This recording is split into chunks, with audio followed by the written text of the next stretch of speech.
The private dining room of the Alexandrian occupied the entire 47th floor of a glass tower in Midtown Manhattan, accessible only by a key-coded elevator that required retinal scanning.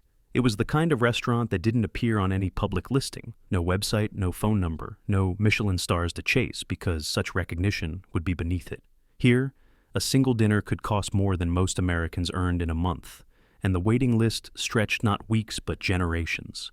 Sofia Mendez moved through this temple of excess like smoke, 26 years old, olive skin, dark hair braided tightly against her scalp, and pinned beneath a small black cap that matched her immaculate uniform. She carried a silver water pitcher in hands that never trembled, her posture perfect, her expression professionally neutral. To the guests who occasionally glanced in her direction, she was simply part of the scenery, a living fixture, as unremarkable as the hand-painted wallpaper or the baccarat crystal chandeliers. They didn't see her. They couldn't have known that the young woman refilling their water glasses held degrees from 3 universities across 2 continents, that she had once served as a junior diplomatic translator at the United Nations, handling negotiations in Arabic, French, Mandarin, German, Portuguese, and Russian, in addition to her native Spanish and learned English, that she had grown up in a modest apartment in Buenos Aires, the daughter of a linguistics professor and a cultural attaché, surrounded by books in a dozen languages and dinner table conversations that switched tongues mid-sentence. That was before her father's fatal heart attack 3 years ago left her mother shattered and dependent, before Sofia discovered that his pension had been embezzled by a corrupt fund manager who disappeared to the Caymans, before the medical bills for her mother's subsequent stroke began arriving like artillery shells, each one more devastating than the last, before the apartment was sold, the books shipped to storage, and Sofia's promising diplomatic career abandoned so she could move her mother to New York, where her aunt worked as a hospice nurse and could help with care, before everything collapsed. Now Sofia owed $143,000 in combined debt, her mother's medical expenses, her own student loans that had seemed manageable when she'd had a career, the credit cards she'd maxed out keeping them both alive. Her mother's condition had stabilized, but she required constant care. The apartment Sofia shared with her mother and aunt in Queens was cramped and loud and a 2-hour commute from work. And every night, Sofia put on this pressed uniform and served Wagyu beef to people who spent more on wine than she earned in 3 months. Sofia? Marcel, the floor manager, appeared at her elbow with the silent efficiency that came from 20 years of service. His voice was barely a whisper.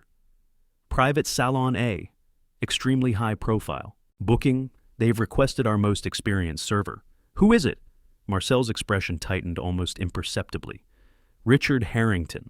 The name landed like a stone in still water. Richard Harrington. Telecommunications billionaire. Owner of a media empire that spanned 4 continents, a man whose fortune was estimated in the high tens of billions, whose political influence stretched from Washington to Westminster to Beijing. He was known for his ruthlessness in business, his legendary temper, and his particular disdain for what he called the service class. There were rumors, always rumors, never quite provable, about the way he treated staff, about the lawsuits settled quietly, about the assistants who left his employ looking hollow-eyed and broken. Sofia straightened her apron. I understand. Be careful, Marcel said quietly. He's entertaining foreign investors tonight, Japanese, I believe, and he's already sent back 2 bottles of wine from the pre-dinner selection. His mood is volatile. Sofia nodded and made her way toward Private Salon A, her footsteps silent on the hand-woven Persian carpet. As she walked, she passed a display of antique artifacts in a glass case, the restaurant's private collection, rumored to be worth more than most museums. Tonight, a new piece had been added, a small jade seal, perhaps 3 inches tall, carved with intricate Chinese characters. She paused for just a fraction of a second, looked at the piece. Something flickered in her mind, a memory from another life, her father's study, late at night. Books on East Asian history spread across his desk, his voice explaining the evolution of imperial Chinese seals, the way the carving styles changed across dynasties, the specific characteristics that distinguished authentic artifacts from forgeries. She pushed the thought away and continued walking. She was a waitress now, nothing more. Private Salon A was designed to make guests feel like monarchs. The room commanded a breathtaking view of Central Park, the autumn foliage spreading like a tapestry of gold and crimson 47 stories below. The table was a single slab of black walnut, polished to a mirror finish, surrounded by chairs upholstered in leather, so supple it seemed to breathe. Original artwork hung on the walls. A small Monet, a Klimt sketch, a contemporary piece by an artist whose work sold for 7 figures. Crystal decanters gleamed on a sideboard. The lighting was calibrated to flatter, to suggest warmth without revealing too much, to create the perfect atmosphere for deals worth billions. At the head of the table sat Richard Harrington. He was 63 years old, with the kind of preserved appearance that came from personal trainers, private chefs, and the best cosmetic interventions money could buy. His silver hair was swept back from a tanned face. His suit was Brioni, his watch a Patek Philippe that cost more than Sophia would earn in a decade. He had the bearing of a man who had never been questioned, never been denied, never been forced to consider that he might be wrong about anything. Around him sat his court. To his right, Victoria Chen, his chief acquisitions officer, a woman in her 40s with the sharp features and calculating eyes of a predator. To his left, Bradley Harrington III, his son and heir apparent, a man in his mid-30s who scrolled through his phone with the bored expression of generational wealth. 2 lawyers flanked them, their faces professionally blank. And across the table sat the Japanese delegation, 3 men in impeccable dark suits. Mr. Yamamoto, the CEO of Sakura Communications, a rival telecom giant that Harrington was attempting to acquire in a hostile takeover worth $14 billion. His translator, a nervous young man who kept adjusting his glasses, and Mr. Takeda, Yamamoto's senior advisor, an older gentleman with silver temples and the quiet dignity of old Tokyo money. Between them on the table, displayed on a black velvet cloth, sat the jade seal Sophia had noticed earlier, apparently brought from the display case for the evening's entertainment. Sophia entered the room with a tray of crystal glasses. "Good evening," she said softly. "May I offer you—" "Just water for now," Harrington interrupted without looking at her. "And make it quick. We have business to discuss." "Of course, sir." She began filling glasses, moving around the table with practiced efficiency. As she worked, she listened to the conversation unfolding, a habit from her diplomatic years that she couldn't quite shake. "Mr. Yamamoto," Harrington was saying, his voice carrying the forced warmth of a man who rarely needed to charm anyone, "I want you to understand that this acquisition isn't hostile. It's an opportunity, a partnership between East and West." The translator murmured in Japanese. Mr. Yamamoto's expression remained carefully neutral, but Sophia caught the slight tension in his shoulders, the almost imperceptible tightening of his jaw. She understood the body language of diplomacy. This man was not impressed. "To demonstrate my commitment to cultural bridge building," Harrington continued, gesturing to the jade seal on the table, "I've arranged for a very special gift. This is an authentic Ming Dynasty imperial seal, 15th century. It belonged to the Yongle Emperor himself. I acquired it last month for $12 million. He pushed the seal toward Yamamoto with the confidence of a man who expected gratitude. "A symbol of my respect for your culture," Harrington said, "and my hope that we can reach an agreement tonight." Sophia was filling Bradley Harrington's glass when her eyes fell on the seal. Close now, close enough to see the details. And something in her chest went cold. Sophia finished pouring and stepped back, her face betraying nothing. But her mind was racing. The seal was wrong. Not in the obvious ways. The jade itself looked authentic. The patina aged, the overall, form consistent with Ming Dynasty craftsmanship. But the characters carved into its surface? Sophia's father had spent years studying Chinese imperial history. She had grown up hearing him lecture about the evolution of seal script, the specific strokes and styles that distinguish different periods. And the characters on this seal were written in a form that hadn't existed until the Qing dynasty, nearly 200 years after the Yongle Emperor's death. It was like finding a medieval painting signed in Comic Sans. "Your dinner will be served shortly," Sophia said quietly. "Is there anything else I can—" "Just go," Bradley Harrington said, without looking up from his phone, "and try not to hover. It's annoying." Sophia withdrew to the service station, but she didn't leave the room entirely. Protocol required her to remain available, and some instinct from her years of diplomatic work, kept her watching. The translator was speaking to Mr. Yamamoto in rapid Japanese.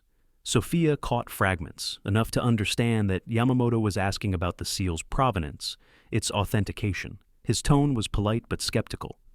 "Mr. Yamamoto wishes to know," the translator said in accented English, "what documentation accompanies this artifact." Harrington's smile tightened. "Documentation? I paid $12 million for it. I have authentication from Dr. Hans Weber of the Vienna Institute of Oriental Studies. The provenance traces back through 3 private collections to a British diplomat who acquired it in Beijing in 1901. The translator relayed this. Mr. Yamamoto nodded slowly, but Sophia noticed that Mr. Takeda, the silver-haired advisor, was studying the seal with an expression of growing concern. Takeda said something quietly in Japanese. Sophia's Mandarin was better than her Japanese, but she caught the gist. He was telling Yamamoto that something seemed off about the piece. Harrington noticed the exchange. His eyes narrowed. "Is there a problem?" he asked, his voice cooling. "Mr. Takeda merely observes that the seal is unusual," the translator said carefully. "He has some experience with Ming artifacts." "Unusual?" Harrington leaned back in his chair. "Dr. Weber has authenticated over 300 pieces from major museums. His opinion is not unusual. It's definitive." The temperature in the room dropped several degrees. Mr. Yamamoto spoke again, this time directly, not waiting for translation. His English was heavily accented but clear. "We are grateful for your generosity, Mr. Harrington, but Mr. Takeda has spent 40 years studying Imperial Chinese artifacts. His concerns should perhaps be addressed." Harrington's face flushed. Sophia recognized the warning signs. She had seen powerful men on the verge of losing control before, in conference rooms at the UN, in diplomatic negotiations that had suddenly gone wrong. "Are you suggesting," Harrington said slowly, "that I'm offering you a fake?" "Not at all," Yamamoto said, smoothly. "We merely wish to understand, because if that's what you're suggesting, this meeting is over." Harrington's voice rose. "I don't need your company. You need my offer. You're bleeding money. Your stock is down 40%.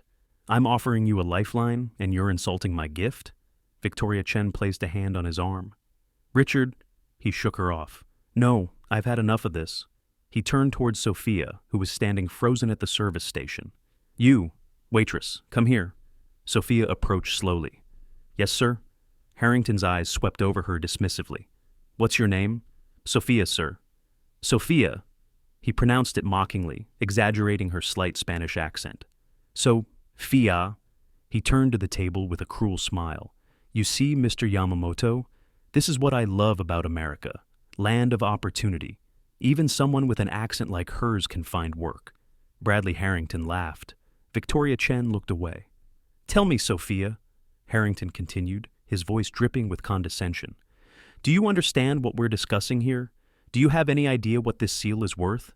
Any comprehension at all of the world you're serving drinks in?" Sophia's face remained composed, but inside, something was shifting. The fear and exhaustion that had become her constant companions were giving way to something older, fiercer, the woman she used to be before the world had beaten her down. "I'm sure it's very valuable, sir," she said quietly. "Very valuable." Harrington mimicked her accent again. "That's adorable, absolutely adorable." He turned back to Yamamoto. "This is the problem with this country. People like her, barely speaking English, working jobs they're not qualified for. Don't sign anything, Mr. Yamamoto."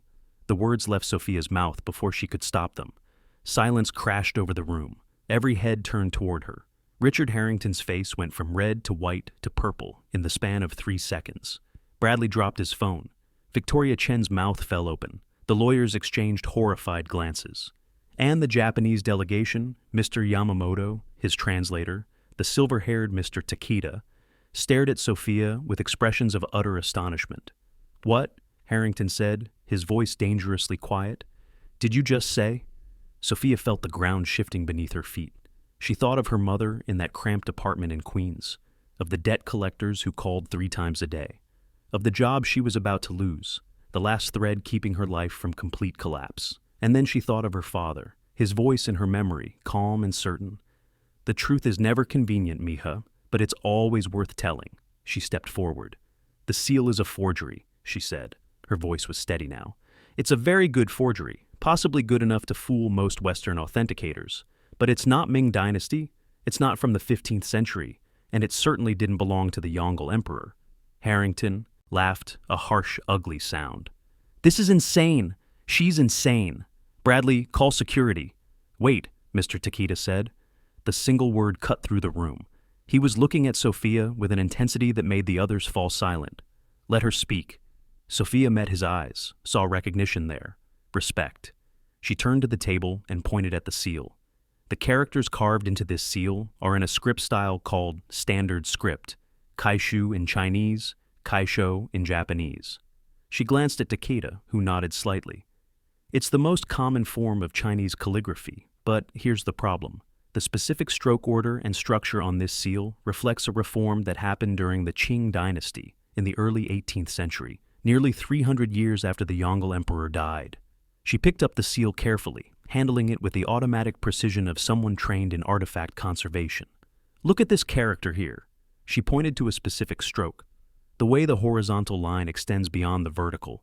This is a Qing-era convention. Ming seals used a different proportion. It's subtle, but to anyone trained in Chinese paleography, it's as obvious as a misplaced century and a date.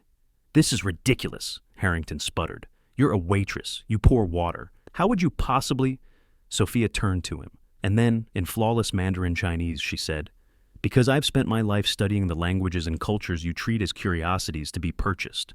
Harrington's face went blank. He didn't understand a word, but Mr. Takeda did.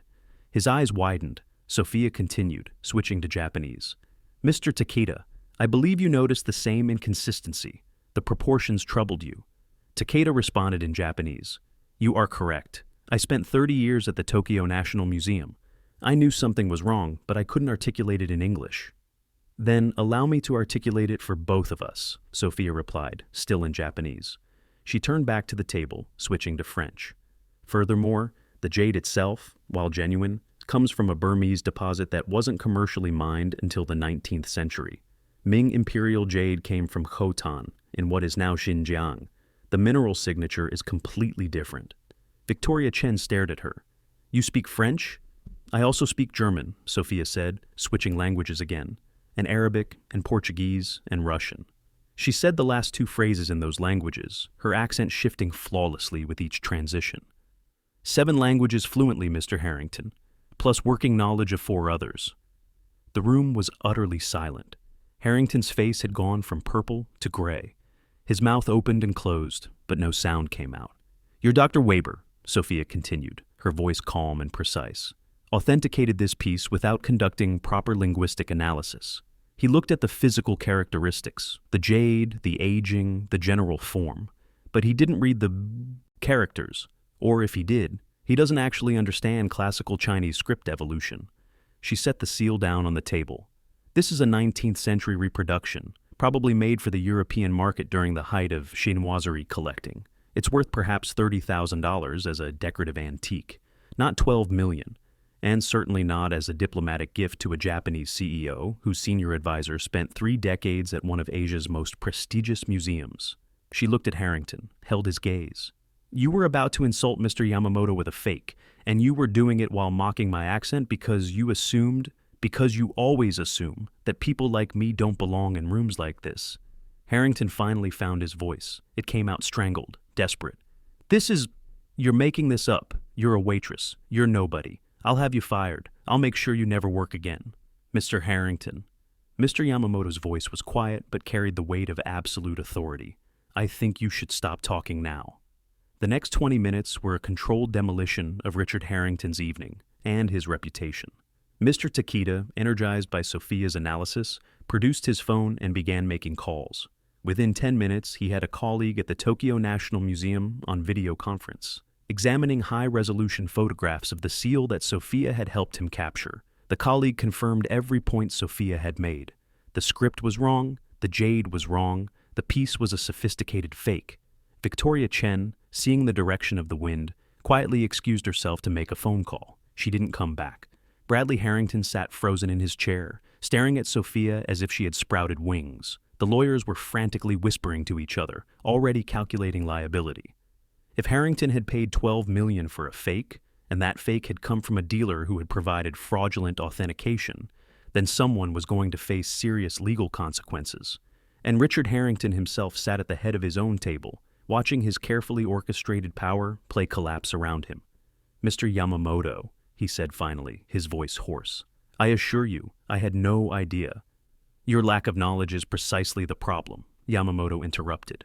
His English was clear and cutting now, all pretense of uncertainty gone. You spent $12 million on an artifact you could not properly evaluate. You attempted to use it as leverage in a business negotiation, and when my advisor expressed legitimate concerns, you became hostile and insulting. He stood. Mr. Takeda stood with him. The translator gathered their documents. This acquisition will not proceed, Yamamoto said. Sakura Communications is not for sale to someone who mistakes ignorance for confidence and cruelty for strength. Good evening, Mr. Harrington. He paused at the door and looked at Sophia. In Japanese, he said, "Thank you for your courage. The truth is a rare commodity in rooms like this." Sophia bowed slightly. "It was my honor, Yamamoto-san." The Japanese delegation left. The door closed behind them with a soft click that sounded in the sudden silence like the closing of a coffin. Harrington sat alone at his empty table, surrounded by the wreckage of a $14 billion deal, staring at a piece of worthless jade. 3 hours later, Sophia stood in Marcel's office, expecting to be fired. Instead, she found a different man waiting for her. He was perhaps 50 with salt and pepper hair, and the kind of quiet, considered presence that suggested power without demanding it.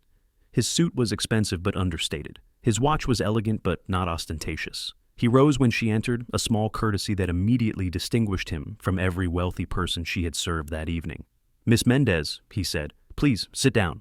Sophia remained standing. "Who are you?" "My name is Alexander Chen. I'm the chairman of the Pacific Cultural Foundation." He handed her a card. "We're a nonprofit organization dedicated to preserving and authenticating Asian antiquities. We work with museums, governments, and private collectors worldwide to prevent exactly the kind of fraud you exposed tonight." Sophia looked at the card. The Foundation's board of directors read like a who's who of international museum culture. "Why are you here?" "Mr. Takeda called me." Alexander Chen smiled slightly. "He and I have known each other for 30 years. He told me what happened. He told me what you did. And he told me—" Chen paused, choosing his words carefully. "He told me that in 40 years of working with Asian artifacts, he has never seen someone identify a forgery so quickly, so precisely, and in so many languages." He sat down across from her. "Who are you, Miss Mendez? Really?" Sophia was quiet for a long moment. The adrenaline of the evening was fading, leaving behind an exhaustion so profound she could feel it in her bones. "I'm Sophia Mendez," she said finally. "I have a bachelor's degree in international relations from the University of Buenos Aires, a master's in diplomatic translation from the Sorbonne, and a certificate in cultural heritage preservation from Oxford. I worked as a translator at the United Nations for 3 years. I was on track to become a senior diplomatic interpreter." She paused. "My father was Professor Eduardo Mendez. He taught East Asian history at the University of Buenos Aires for 32 years. He was one of the foremost experts in Latin America on Chinese imperial culture. He died 3 years ago, and my mother had a stroke 6 months later. The medical bills, I lost everything. My career, my savings, my future. I moved here to take care of her, and I've been serving dinner to people like Richard Harrington ever since."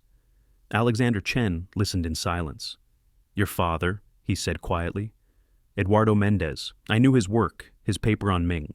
Diplomatic seals was cited in one of our foundation's authentication protocols." Sophia felt tears prick at her eyes. She blinked them back. "He would have been proud of you tonight," Chen said. Alexander Chen opened his briefcase and withdrew a folder. "The Pacific Cultural Foundation is expanding," he said. "We're opening a new department focused on cross-cultural authentication, pieces that require not just physical analysis, but linguistic and historical expertise. We need someone who can read the characters, understand the context, navigate the cultural nuances that Western authenticators consistently miss." He slid the folder across the desk. "I'm offering you the position of Director of Linguistic Authentication. Base salary of $250,000, plus performance bonuses tied to successful fraud prevention. Full benefits, including health insurance that would cover your mother's ongoing care. A relocation package that would allow you to move to a proper apartment. And," he paused, "payment of your outstanding debts in full as a signing bonus." Sophia stared at him. The numbers swam in her head.